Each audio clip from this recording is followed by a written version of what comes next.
Good morning, dear students. This is Kiran Matharu. First of all, I welcome you all on your own YouTube channel, Your Classroom at Home.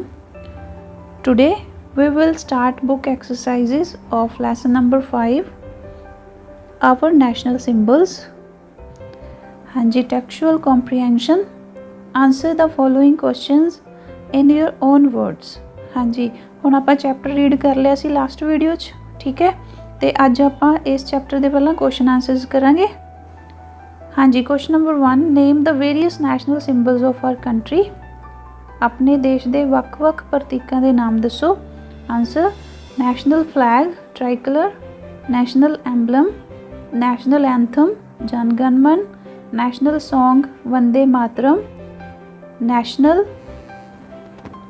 animal tiger, national bird peacock and national flower lotus.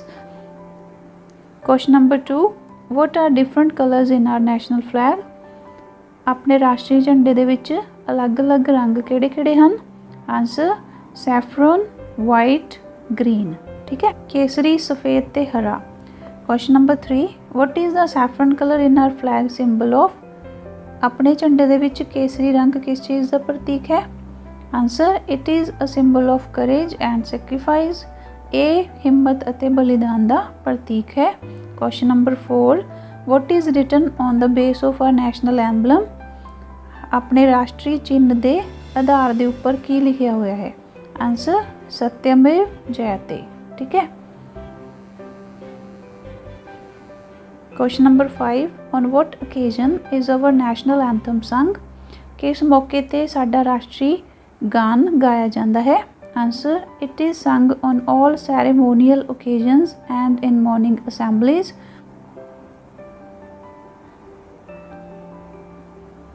हाँ जी, ये सारे जिहड़े उत्सव हुंदे उन्हां ते अपने स्कूल दे विच सवेर दी सभा दे विच गाया जाता है। Question number 6, what should we do when our national anthem is being sung? जदों अपना नैशनल एंथम गाया जाता तो सानू की करना चाहिए। Answer, we should stand at attention. सानू सावधान होकर खड़े होना चाहिए है। Question number 7, what do you know about the writer of our national anthem? साडा राष्ट्रीय गान जिहड़ा उहदे राइटर बारे तुसी की जानते हो। Answer, it is written by Rabindranath Tagore. He was a great poet.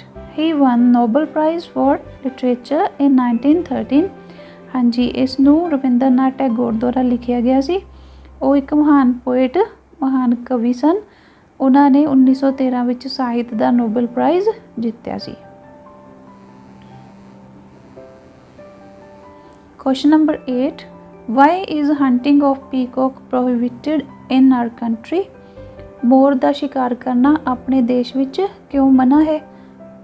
Answer, because peacock is our national bird so it's hunting is prohibited. क्योंकि मोर साडा राष्ट्रीय पंछी है, इसलिए इसका शिकार करने की मनाही की गई है। Question number 9, what is the importance of our national symbols in our life? साडी लाइफ दे विच राष्ट्रीय प्रतीकों की की इंपोर्टेंस हैगी है, की महत्वता है। Answer, they inspire and unite us. They encourage national values in us. हाँ जी, ये सानू इकट्ठे रहने के लिए प्रेरित करते हैं। ये सानू अपनियां राष्ट्रीय कदरां कीमतां जां मुल्लां नू बनाए रखने लिए उत्साहित करते हैं। Question number 10, what do you know about your national animal? तुसी अपने नैशनल एनिमल के बारे की जानते हो। Answer, tiger is our national animal since November 1972। It is a symbol of courage, strength and fearlessness. हाँ जी, चीते नू साडा राष्ट्रीय एनिमल 1972 विच नवंबर 1972 विच बनाया गया सी ते ये हिम्मत, शक्ति अते निडरता का प्रतीक है। Question number 11, where do we have Ashoka pillar? What is its importance? हाँ जी, अशोका स्तंभ कित्थे हन ते इन्हां दी की महत्वता है। Answer, it is at Sarnath. यह सारनाथ विच हन।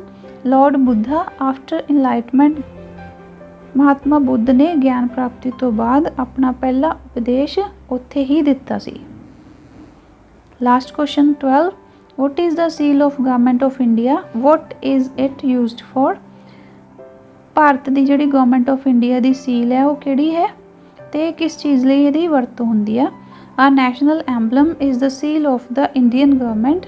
ਸਾਡਾ ਰਾਸ਼ਟਰੀ ਚਿੰਨ੍ਹ ਹੀ ਭਾਰਤੀ ਸਰਕਾਰ ਦੀ ਸੀਲ ਹੈ। It is used on all our currency, stamp papers, revenue stamps and official documents. ਤੇ ਇਹ ਸਾਰੀ ਹੀ ਕਰੰਸੀ ਦੇ ਉੱਪਰ, ਸਟੈਂਪ ਪੇਪਰ ਉੱਪਰ, ਰੈਵਨਿਊ ਸਟੈਂਪ ਦੇ ਉੱਪਰ ਤੇ ਹੋਰ ਜਿਹੜੇ ਦਫ਼ਤਰੀ ਦਸਤਾਵੇਜ਼ ਹੈ ਉਹਨਾਂ ਦੇ ਉੱਪਰ ਵਰਤਿਆ ਜਾਂਦਾ ਹੈ। ਹਾਂਜੀ, next is question number 2, choose words from the box to complete each sentence. ਹਾਂਜੀ, ਨੀਚੇ ਬਾਕਸ ਹੈਗਾ, ਇਹਦੇ ਵਿੱਚੋਂ ਤੁਸੀਂ ਚੂਜ਼ ਕਰਕੇ ਉੱਪਰ ਵਾਲੇ ਸਾਰੇ ਸੈਂਟੈਂਸ ਕੰਪਲੀਟ ਕਰਨੇ ਆ। Number 1, our national flag fills us. ਹਾਂਜੀ, ਹੁਣ ਇਹਦਾ ਕੀ ਆਏਗਾ, with a feeling of pride. Next, we have the green colour. Green colour ਕਿੱਥੇ ਹੈਗਾ, at the bottom of our national flag.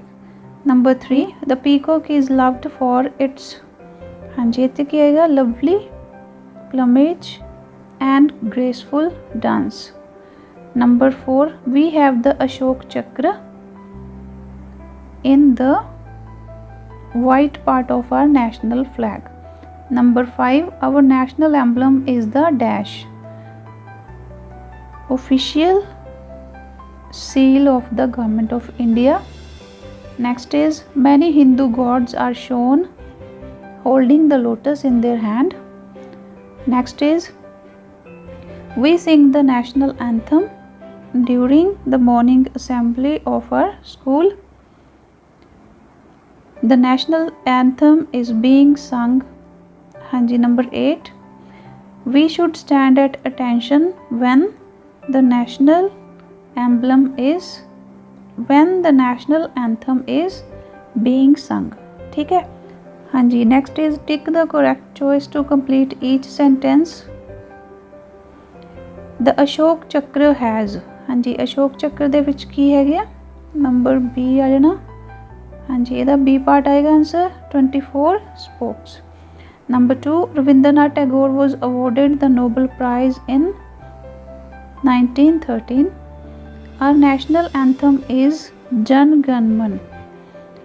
Number, the peacock has been our national bird since 1963.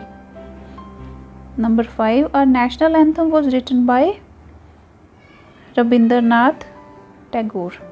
हाँ जी, next is vocabulary enrichment, find the odd one out in each group. हाँ जी, ਹੁਣ ਇਹਨਾਂ 4 words ਦੇ ਵਿੱਚੋਂ ਜਿਹੜਾ ऑड ਹੈਗਾ, ठीक है, ਜਿਹੜਾ ਦੂਸਰੇ ਦੇ ਨਾਲ ਮੈਚ ਨਹੀਂ ਕਰਦਾ ਉਹਨੂੰ ਤੁਸੀਂ ਸਰਕਲ ਕਰ ਦੇਣਾ।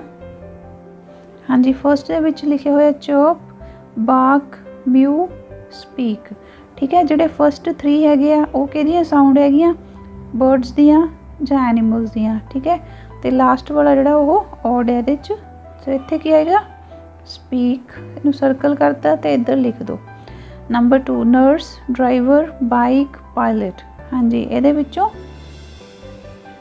ਬਾਈਕ, ਇੱਥੇ ਲਿਖ ਦਿਓ ਬਾਈਕ।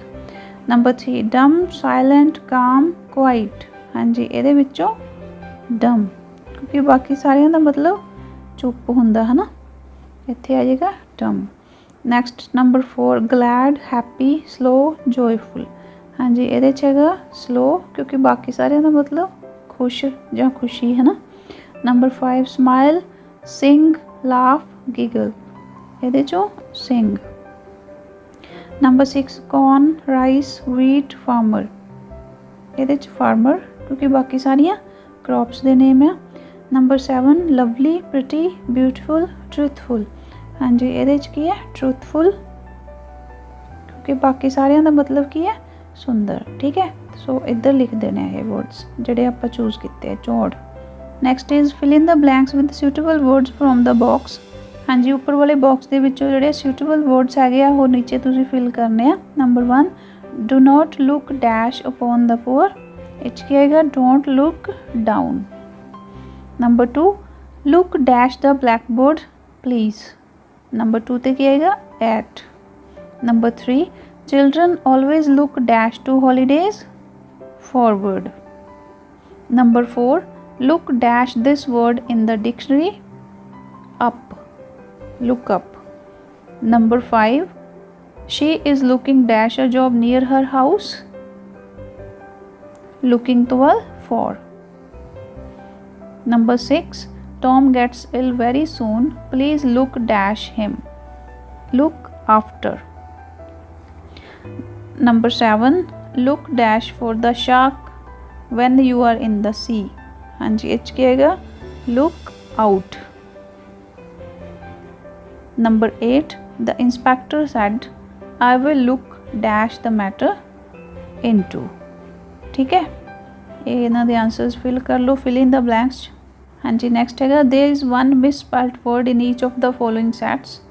हाँ जी, नीचे वाले ਜਿਹੜੇ वर्ड्स लिखे हुए ਆ हरेक लाइन ਦੇ ਵਿੱਚੋਂ ਇੱਕ ਇੱਕ स्पैलिंग ਦੇ ਵਿੱਚ कोई भी मिस्टेक होएगी, underline the misspelled word and write in correctly on the given space. ਤੇ ਤੁਸੀਂ ਇਹਦੇ ਵਿੱਚੋਂ ਵਰਡ ਫਾਈਂਡ ਆਊਟ ਕਰਨਾ, ਉਹਨੂੰ ਅੰਡਰਲਾਈਨ ਕਰਨਾ ਜਿਹੜਾ ਇੱਥੇ ਗਲਤ ਲਿਖਿਆ ਹੋਇਆ ਸਪੈਲਿੰਗ, ਤੇ ਫਿਰ ਉਹਦੇ ਸਾਹਮਣੇ ਸਪੇਸ ਦੇ ਵਿੱਚ ਉਹਦੇ ਸਹੀ ਸਪੈਲਿੰਗ ਤੁਸੀਂ ਲਿਖਣੇ ਆ। ਪਹਿਲਾਂ ਫਸਟ ਦੇ ਵਿੱਚ ਦੇਖੋ ਕਿਹੜੇ ਸਪੈਲਿੰਗ ਰੋਂਗ ਆ। ਹਾਂਜੀ, ਇਹਦੇ ਵਿੱਚੋਂ ਯੂਨਿਟੀ ਦੇ ਸਪੈਲਿੰਗ ਠੀਕ ਹੈ। ऑफिशियल, हाँ जी, ऑफिशियल ਦੇ ਸਪੈਲਿੰਗ ਇੱਥੇ ਰੋਂਗ ਹੈ, ਇਹਨੂੰ ਅੰਡਰਲਾਈਨ ਕਰ ਲਓ ਤੇ ਇੱਧਰ ਸਪੈਲਿੰਗ ਸਾਹਮਣੇ ਇਹਦੇ ਇੱਥੇ ਠੀਕ ਲਿਖ ਦਿਓ। ऑफिशियल ਦੇ ਸਪੈਲਿੰਗ ਕੀ ਹੁੰਦੇ ਆ, OFFICIAL, ठीक है, ऑफिशियल। नंबर 2 ਤੇ ਦੇਖਦੇ ਆ सैल्यूट एंशिएंट। हाँ जी, ਹੁਣ ਇੱਥੇ भी एंशिएंट ਦੇ ਸਪੈਲਿੰਗ ਰੋਂਗ ਆ, ਇਹਨੂੰ ਅੰਡਰਲਾइन करो ਤੇ ਇੱਧਰ ਲਿਖੋ ANCIENT। ओके, नंबर 3 ਤੇ स्टैम फर्टिलिटी रेवन्यू, ਇੱਥੇ रेवन्यू ਦੇ ਸਪੈਲਿੰਗ ਰੋਂਗ ਹੈ, ठीक है, सो ਇਹਦੇ ਸਪੈਲਿੰਗ ਲਿਖੋ REVENUE। ਨੈਕਸਟ ਹੈਗਾ ਪੀਪਲ ਰਿਮਾइंड ਹੋਮੇਜ ਕਰੰਸੀ। ਹਾਂਜੀ, ਇੱਥੇ ਕਰੰਸੀ ਦੇ ਸਪੈਲਿੰਗ ਰੋਂਗ ਹੈ, ਸੋ ਇਹਦੇ ਲਿਖੋ CURRENCY। Next number 5 saffron. ਹਾਂਜੀ, ਇਹਦੇ 'ਚ ਸੈਫਰਨ ਦੀ ਸਪੈਲਿੰਗ ਰੋਂਗ ਹੈ, SAFFRON। Number 6 reform anthem peaceful document. ਇੱਥੇ ਡਾਕੂਮੈਂਟ ਦੇ ਰੋਂਗ ਹੈ, ਲਿਖੋ ਇਹਦੇ DOCUMENT। Number 7 inspire courage freedom government. ਹਾਂਜੀ, ਇੱਥੇ ਹੁਣ ਗਵਰਨਮੈਂਟ ਦੇ ਸਪੈਲਿੰਗ ਰੋਂਗ ਹੈ, GOVERNMENT। ठीक है जी। Next there is one mistake in each line of the passage given below. हाँ जी, इस पैसेज की हरेक लाइन च एक मिस्टेक हैगी आ, underline the mistake and write it correctly on the given space. ਇਹਦੇ 'ਚ ਵੀ ਤੁਸੀਂ ਉਸ ਮਿਸਟੇਕ ਨੂੰ ਅੰਡਰਲਾइन ਕਰਨਾ ਤੇ ਸਾਹਮਣੇ ਵਾਲੀ ਸਪੇਸ ਦੇ ਵਿੱਚ ਲਿਖਣਾ ਸਹੀ ਕਰਕੇ।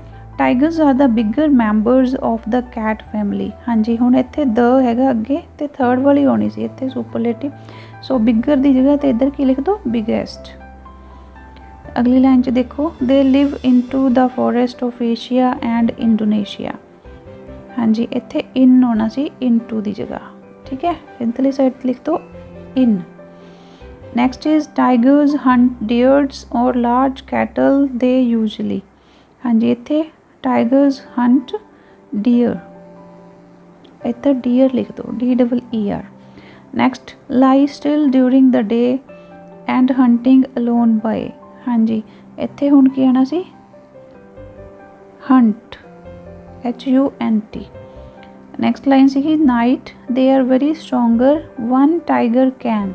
हाँ जी, इस लाइन दे विच स्ट्रोंगर अंडरलाइन कर लो, ठीक है, इत्थे की आना सी दे आर वेरी स्ट्रोंग। अगली जगह pull a dead buffalo which even a groups of. हाँ जी, इत्थे हुण ग्रुप्स ऑफ है ना, ग्रुप्स नहीं आना, इत्थे आना ग्रुप। नैक्सट है people would finding difficult to move. People would finding wrong है, इत्थे फाइंडिंग अंडरलाइन तो इधर लिख दो फाइंड। नैक्सट है you have already learned on page 37 the passive form of verb in 3 tenses. Now learn the passive form of the verb in 3 other tenses. हाँ जी, आप लास्ट चैप्टर दे विच भी पैसिव दे 3 rules read किए सी, इहदे विच भी next 3 rules दिते हुए आ, वो आप इस चैप्टर च देखते हैं। हाँ जी, पहले एक्टिव फॉर्म देख लो। एक्टिव दे विच जे प्रेजेंट कॉन्टीन्यूस दिता होया, ठीक है, तो वो की लगे हुंदा is am are plus first form ING, ठीक है। तो जो आप पैसिव च चेंज करना तो आप फिर की लगा देना इज़, एम, आर ते नाल की लगेगा बीइंग, फॉर्म किहड़ी लगेगी तो फॉर्म लगेगी वर्ब दी थर्ड फॉर्म, ठीक है। सपोज जे हुण कोई भी सेंटेंस दिता होया, ठीक है, उहदे च तुहानूं इज़, एम, आर ਜਾਂ वर्ब ਦੀ फस्ट फॉर्म ਨਾਲ ING ਦਿੱਤਾ ਹੋਇਆ ਤਾਂ ਤੁਸੀਂ ਆਪਣੇ ਕੋਲੋਂ ਨਾਲ ਬੀਇੰਗ ਲਗਾ ਕੇ ਥਰਡ ਫॉर्म ਲਗਾਣੀ ਹੈ, ਠੀਕ ਹੈ। ਨੈਕਸਟ ਆ ਗਿਆ ਪਾਸਟ ਕੰਟੀਨਿਊਸ।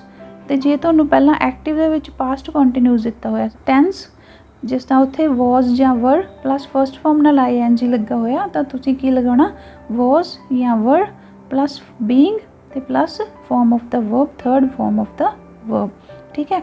ਇਸੇ ਤਰ੍ਹਾਂ ਫਿਊਚਰ ਪਰਫੈਕਟ, ਜੇ ਤੁਹਾਨੂੰ ਪਹਿਲਾਂ ਹੀ ਹੈਜ਼ ਜਾਂ ਹੈਵ ਦੇ ਨਾਲ ਥਰਡ ਫॉर्म ਦਿੱਤੀ ਹੋਈ ਆ ਤਾਂ ਤੁਸੀਂ ਉਹਨੂੰ ਹੈਜ਼ ਜਾਂ have plus been plus third form ਲਗਾਉਣਾ ਉਹਦੇ 'ਚ, ਠੀਕ ਹੈ। ਇਹ ਰੂਲ ਜਿਹੜੇ ਇਹਨੂੰ ਤੁਸੀਂ ਯਾਦ ਕਰ ਲਓ ਤੇ ਇਹ ਤੁਹਾਨੂੰ ਹੁਣ ਕਲੀਅਰ ਹੀ ਹੋਏਗਾ। ਹਾਂਜੀ, ਸਿੰਗੂਲਰ ਜਦੋਂ ਹੁੰਦੇ ਨਾउन ਉੱਥੇ ਆਪਾਂ ਇਜ਼, ਵਾਜ਼ ਜਾਂ ਹੈਜ਼ ਯੂਜ਼ ਕਰਦੇ ਹਾਂ ਨਾ, ਤੇ ਜੋ ਪਲੂਰਲ ਹੁੰਦੇ ਆ ਉੱਥੇ ਆਪਾਂ ਐਮ, ਵਰ ਜਾਂ ਹੈਵ ਯੂਜ਼ ਕਰਦੇ ਹਾਂ, ਠੀਕ ਹੈ। ਤੇ ਇਹਦੇ ਅਕੋਰਡਿੰਗ ਤੁਸੀਂ ਇਹ ਤਿੰਨੇ ਜਿਹੜੇ ਰੂਲਸ ਇਹਨੂੰ ਯਾਦ ਕਰ ਲਓ ਤੇ ਨੈਕਸਟ ਫਿਲ ਇਨ ਦੀ ਬਲੈਂਕਸ ਦੇ ਵਿੱਚ ਫਿਰ ਇਹਨੂੰ ਫਿਲ ਕਰਕੇ ਦੇਖਣਾ। ਹਾਂਜੀ, number 1 they are planting trees along the road. ਹਾਂਜੀ, ਹੁਣ ਦੇਖੋ ਇੱਥੇ ਆਰ ਪਲਾਂਟਿੰਗ ਲਿਖਿਆ ਹੋਇਆ ਹੈ ਨਾ, ਆਰ ਪਲੱਸ ਫਸਟ ਫॉर्म ING। ਤੇ ਹੁਣ ਆਪਾਂ ਜਦੋਂ ਚੇਂਜ ਕਰਾਂਗੇ ਉੱਪਰ ਆਪਾਂ ਪੜ੍ਹਿਆ ਸੀ ਰੂਲਸ ਦੇ ਵਿੱਚ ਤਾਂ ਆਪਾਂ ਕੀ ਲਗਾਉਣਾ ਟਰੀਜ਼ ਆਰ ਬੀਇੰਗ ਪਲਾਂਟਿਡ, ਠੀਕ ਹੈ, ਆਰ ਬੀਇੰਗ ਪਲਾਂਟਿਡ ਕਿਉਂਕਿ ਇੱਥੇ ਥਰਡ ਫॉर्म ਲਗਾਉਣੀ ਆ, ਓਕੇ। ਨੈਕਸਟ ਦੇਖੋ ਨੰਬਰ 2 ਦੇ ਵਰ planting trees along the road. ਹਾਂਜੀ, ਹੁਣ ਇਹ ਪਾਸਟ ਵਾਲਾ ਆ ਗਿਆ ਪਾਸਟ ਕੰਟੀਨਿਊਸ ਤੇ ਇਸ ਲਈ ਆਪਾਂ ਕੀ ਲਗਾਵਾਂਗੇ ਟਰੀਜ਼ ਵਰ ਬੀਇੰਗ ਪਲਾਂਟਿਡ, ਠੀਕ ਹੈ, trees were being planted along the road. Number 3 they have planted trees along the road. ਹਾਂਜੀ, ਹੁਣ ਇਹ 'ਚ ਕੀ ਲਗਾਵਾਂਗੇ trees have been planted, trees have been planted along the road. Number 4 someone is stealing money from my drawer daily. ਹੁਣ ਇੱਥੇ ਕੀ ਆਏਗਾ money is being stolen, ठीक है, money is being stolen from my drawer daily. Number 5 someone was stealing money from my drawer daily. इत्थे की आएगा money was being stolen, ठीक है, money was being stolen from my drawer daily. Number 6 someone has stolen money from my drawer, money has been stolen from my drawer, ठीक है। सो ऊपर वाले rules याद करके नीचे वाले fill in the blanks fill कर दो। नेक्स्ट है complete the sentences using the passive form of the verb in brackets. Number 1 dogs dash in the garden, dogs are not allowed. हाँ जी, इत्थे क्या आएगा डॉग्स आर नॉट अलाउड, ठीक है, थर्ड फॉर्म लग जानी नाल। Number 2 the bridge dash last year, the bridge was built, ठीक है, bridge was built last year. Number 3 I dash by my grandparents, I was brought up, ठीक है, I was brought up by my grandparents. Number 4 this film dash by Raj Kapoor, this film has been directed, this film has been directed by Raj Kapoor. Number 5 pure ghee and milk dash in the shop, pure ghee and milk are sold in the shop. Number 6 today's match dash because of the rain, today's match has been cancelled because of the rain. 3 people dash in a road accident yesterday, 3 people were killed in a road accident yesterday. Pronunciation practice। हाँ जी, rule when the letter G is followed by the vowels A, O or U it has a hard sound। हाँ जी, ਹੁਣ ਤੁਸੀਂ pronunciation ਦੇਖਣੀ ਆ ਕਿ ਜੇਕਰ rule ਦੇ ਅਕੋਰਡਿੰਗ ਜੇ ਲੈਟਰ G ਤੋਂ ਬਾਅਦ A, O ਜਾਂ U ਹੋਵੇ ਤਾਂ ਇਹਦੀ G ਦੀ ਸਾਊਂਡ ਜਿਹੜੀ ਉਹ ਹਾਰਡ ਸਾਊਂਡ ਹੋਵੇਗੀ। when G is followed by E, I or Y it usually has a soft sound, ਠੀਕ ਹੈ। ਤੇ ਜਦੋਂ G ਤੋਂ ਬਾਅਦ E, I या वाई होवे तो यदि सॉफ्ट साउंड होगी। Soft G has sound, soft C has the sound,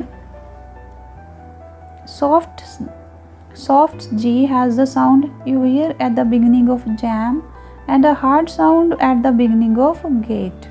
ठीक है, तो जो सॉफ्ट सी की आवाज़ होगी जो तुसी जैम बोलते हैं जैम तो थोड़ी जी जी की आवाज़ आती है। ठीक है, तो उदों सॉफ्ट जी की आवाज़ है, तो जो तुसी गेट बोलते हैं तो उदों हार्ड जी की आवाज़ है। ठीक है, नैक्सट देखते हैं आप वर्ड गेन गॉट गम। नैक्सट है एज जाइंट जिप्सी। ठीक है, नाउ से दीज वर्ड्स अलाउड। हाँ जी, हुण इन्हां शब्दां नूं इन्हां वर्ड्स नूं उच्ची बोलो। Put them in 2 groups according to the sound of G hard और सॉफ्ट। तो फिर उस तो बाद इन्हों तुसीं 2 ग्रुप्स के विच डिवाइड कर दो। एक साइड ते हार्ड साउंड जी जी दी है तो दूसरी साइड ते जी सॉफ्ट साउंड है जी दी। हाँ जी, देखते हैं आप वर्ड्स, फिर इन्हों 2 ग्रुप्स डिवाइड कर दियो। Ago flag god gold gym page stage guru large sugar game organ figure gutter giraffe engine pigeon orange change arrange. ठीक है, हुण तुसीं जो इन्हां नूं पढ़ोगे तुहानूं अपने आप क्लीयर हो जाएगा कि कित्थे जी दी सॉफ्ट साउंड है तो कित्थे जी दी हार्ड साउंड है। उस तो बाद इहनूं तुसीं 2 ग्रुप्स दे विच डिवाइड कर लेना। ठीक है, लास्ट च कंपोजिशन राइटिंग हैगी आ। Prepare for your classroom a colourful chart of as many national symbols of ours as you can. हाँ जी, ये तुसीं अपने क्लासरूम के लिए कलरफुल चार्ट बनाने आ ते उहदे उपर नैशनल सिंबल्स ड्रॉ करने आ। ठीक है, नैक्सट है we had a number of freedom fighters who laid down their lives for their motherland. बहुत सारे स्वतंत्रता संग्रामी हुए हैं जिन्होंने अपनी लाइफ जी अपने देश के लिए कुर्बान कीतियां। Right a brief paragraph on any one who you think was the greatest of them. तो तुसी एक पैराग्राफ लिखना उन्होंने विचों किसी ते भी जिन्हों तुहानूं लगदा कि वह बहुत महान होया। ठीक है, किसी ते भी तुसी लिख सकते हैं। ट्राई करियो, चाहे शहीद भगत सिंह ते जां शहीद उधम सिंह शहीद करतार सिंह सराबा। ठीक है, जां कोई होर उन्हां दे लई तुसी कोई भी पैराग्राफ जिहड़ा है उन्हां दी लाइफ के बेस लिख सकते हैं। नैक्सट हैगा as a citizen of India write 3 things you would always do and 3 that you would never do. हाँ जी, ये भी तुसी खुद करना। ये तुसी की करना कि फस्ट 3 लाइनां च तां तुसी वो लाइन्स लिखणियां जो तुसी अपने देश के लिए करना चाहते हो, तो लास्ट वाली 3 च तुसी वो लिखना जो तुसी नहीं करोगे।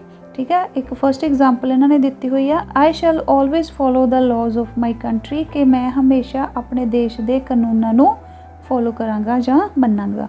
ठीक है, इसी तरह तुसी जो भी सोचते हैं होर अपने देश लिए कि मैनू आ करना चाहिए आ तो वह तुसी उपर वाली 3 लाइन्स दे विच लिखना, तो नीचे जो तुहानू नहीं करना चाहिए तुसी वो लिखना है। ठीक है, सो ये सी तुहाडा चैप्टर। तो इनू तुसी अपना वर्क जिहड़ा है बुक वर्क है इनू नोटबुक्स के उपर लिखो तो इनू याद कर लो। आपां ऑलमोस्ट अगस्त तक का सिलेबस कवर कर लिया। ओके, तो तुसी वीडियो लैसन जिहड़े नहीं देखे वो भी देख सकते हैं तो अपनी प्रैपरेशन जिहड़ी है कर सकते हैं बाई मंथली एग्जाम्स की भी तो फाइनल एग्जाम के लिए भी। ठीक है, तो जे तुहानू वीडियो लैसनस वधिया लगते हैं तो तुसी अपने फ्रेंड्स के नाल शेयर करो, चैनल नू सबसक्राइब जरूर कर लो, बैल आइकन प्रेस कर लो ताकि न्यू वीडियो का नोटिफिकेशन तुहानू टाइम टू टाइम मिलता रहे। ठीक है, okay students, all the very best, stay home, stay safe and keep learning. Bye bye.